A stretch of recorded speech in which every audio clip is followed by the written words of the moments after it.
இந்த அரசாங்கம் ஒரு சிறந்த பட்ஜெட்டை அறிவிப்போம் என்று தமிழக வெற்றிக் கழகத்துடைய முதலமைச்சர் மற்றும் அவருடைய அமைச்சர்கள் தெரிவித்தாங்க. ஆனா இன்றைக்கு பட்ஜெட்ல எந்த ஒரு முக்கியமான அறிவிப்பும் இடம்பெறவில்லை என்பதுதான் மிகப்பெரிய ஏமாற்றமாக கொண்டிருக்கிறது.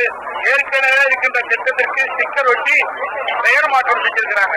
இதுதான் இந்த பட்ஜெட்ல பார்க்க முடிகிறது. ஆட்சி பொறுப்பேற்ற பிறகு 85 நாட்கள் ஆகுது. 85 நாட்கள்ல இந்த ஆட்சியில எந்த ஒரு புதிய திட்டத்தையும் இதுவரை கொண்டு வரப்படவில்லை. வெறும் வசனத்தை பேசியே 85 நாட்கள் காலத்தை ஓட்டிவிட்டார்கள்.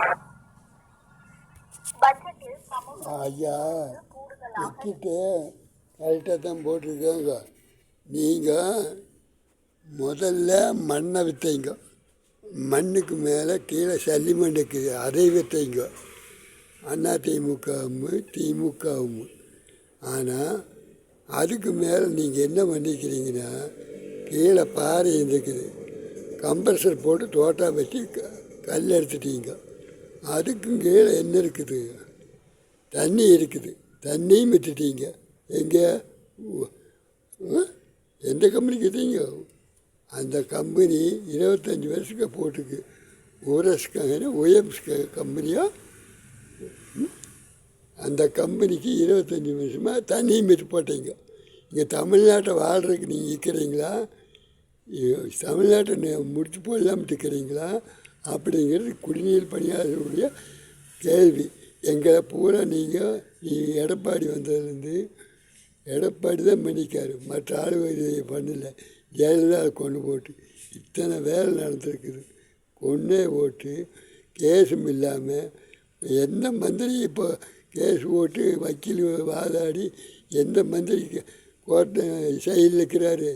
இந்த தலைக்கட்டிலே கிடையாது. எங்கேயாச்சும் ஒரு மந்திரி இருக்கிறேன்னு விரல விட்டு காட்டுங்க. குடிநீர் பணியாளர் சங்கம் கேட்குறோம். அது பார்த்து பார்த்தியா? தண்ணியுமே OS கம்பெனிக்கு, OS நாட்டுக்கு விட்டு போட்டீங்க 25. அவன் வந்து தண்ணி கொண்டு போவான் கப்பலில். நாம் தமிழ்நாட்டுக்காரனை நிறுத்த முடியாது. 25 வருஷம் போட்டுக்கிறீங்க.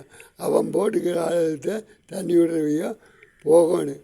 அத்தனை பேரும் அந்த காலத்துலேருந்து பாடுபடுறதில் வெட்டியில் நஷ்டமாகிக்குது. ஒரு காரியம் இல்லை. நீங்கள் பண்ணுறத ஊழல் பண்ணி வச்சுட்டு போட்டது இல்லையா? மேலே மண்ணை வெள்ளம் பண்ணி போடுவாங்க. மண்ணையும் எடுத்துகிட்டு மீண்டும் சொல்கிறேன், அப்போ சளிமண்ணையும் எடுத்துட்டீங்க. அதுக்கு மேலே கீழே பாறைக்கு அது பாறையும் தோண்டி கம்ப்ரஸர் போட்டு தோட்டா வச்சு கல்லையும் எடுத்துட்டீங்க. அதுக்கு கீழே தண்ணி இருந்தது, அதையும் எடுத்துட்டீங்க. ஒன்று எமன் இருந்தாலும் நீங்கள் 2 பேரும் சேர்ந்தீங்கன்னா சேர்ந்துட்டீங்க. விஜய் கம்கருக்கு அந்த ஆளுக்கு 107 சீட்டு 108 சீட்டு இருக்குது. மக்கள் பலம் இருக்குது. சும்மா வெட்டியில் உதயநிதி இப்போ ஸ்டாலின் மக ஆடுறது வேஸ்ட்டு. கொஞ்ச நாளைக்கு இருங்க, உங்களுக்கு உண்டு. அவங்க தப்பு செஞ்சாங்கன்னா நீங்கள் கேட்குறது வைக்கிறீங்க. எதிர்கட்சிக்காரர் எதுக்கு வச்சுக்கிறது? அந்த காலத்துலேயே சட்டம் விட்டம் எல்லாம் வச்சுக்கிறது காரணம் தான். வணக்கம் குடிநீர் பணியாளர் சங்கம்.